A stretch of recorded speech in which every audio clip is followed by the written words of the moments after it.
Hi, and welcome to another episode of a Rockstar Take On. And this time we're going to do a Rockstar Take on social conditioning. So, social conditioning is something that I have only recently discovered and that it exists. And I'm like, "Oh, how did I not see that?"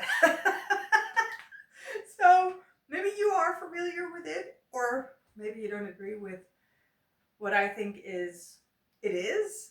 I mean, I think it has like a very fixed definition. We're kind of like, you know, trying to work with what we have, but I don't think it has a fixed definition. I don't know. I'm not allowed to prepare these videos. It's kind of like a charm. I don't prepare, and they're 10 minutes. So I don't know. Maybe you can look it up if it has a fixed definition. But um, yeah, what I discovered was that social conditioning is and I'm very negative about it. So if you're like sensitive to that, if you're like, I don't want to hear any bad things about this concept, then don't watch. But it's like this web of lies that that is worked into your unconscious psyche. So it's like software that is programmed there that you don't know exists, and that in all probability shouldn't be there if you really want to, live a life of meaning. So, social conditioning is basically when agreements that we have with people um, are agreements on how society should work or how we should all behave so that we all have space and a fighting chance, that those agreements are not discussed. They are determined by like people in power or people who benefit from it. So they're not discussed, so they're not equally divided, and they're also not visible, and instead they're made moral. So instead of saying, okay, um, like a very extreme example, but like that we say like we condone violence because we want to give everybody a fair chance and safety, physical safety. So we condone violence. Um, it's a violence is bad, like like black and white. It's bad, and so we are internalized that violence is bad, and we're shamed for our violence, and but at the same time, when you have like the army or something, then they are violent too. Or when you have all kinds of means of financial repression or social repression or whatever, that's violence too. So there are all kinds of violence that are not within the shame, social conditioning, repressive culture. So it's like we have this so violence was a difficult, I mean, you could see me struggle here. You could see me struggle. That was a difficult um, um, example, probably not ideal, because we have that ingrained in ourselves so deeply that violence is bad, that even when I'm using it as an example, it is, there's not a lot of room for me to wiggle.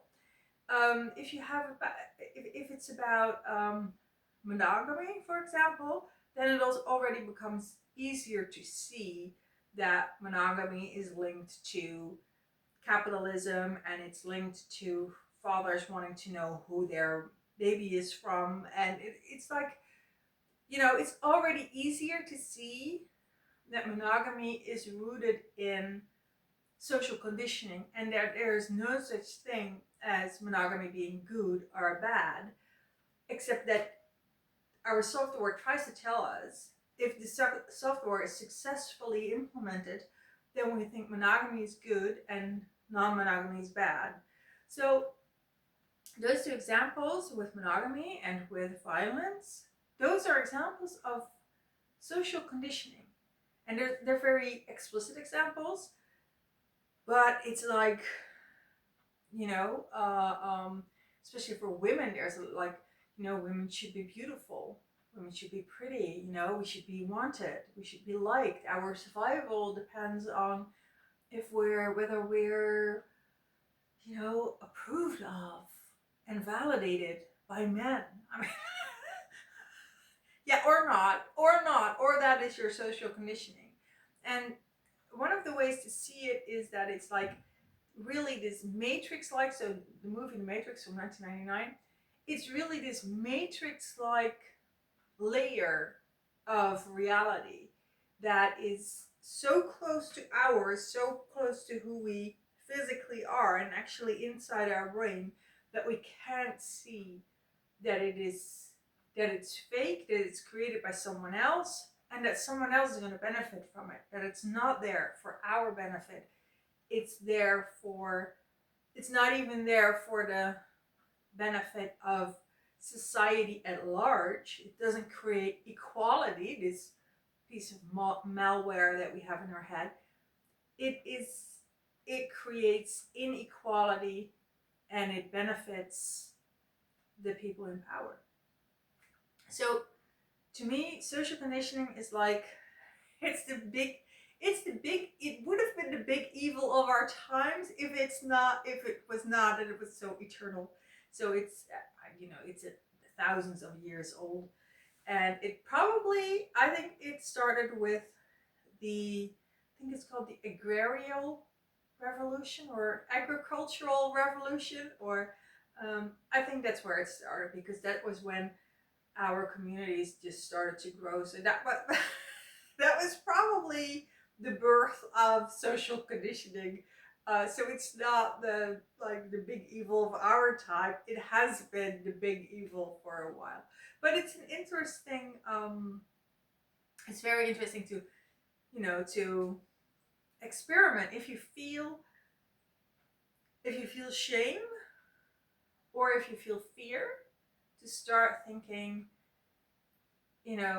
okay, why am I feeling this? And to feel if that is actually part of the software that has been programmed into you, or if it is something that you personally choose and you personally feel from a perspective of being a free, sovereign human being.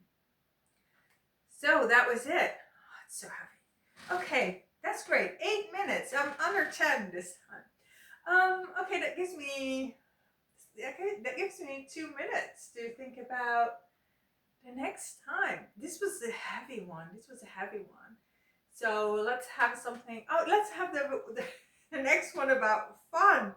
Let's have it about fun. Yeah, that's a good one.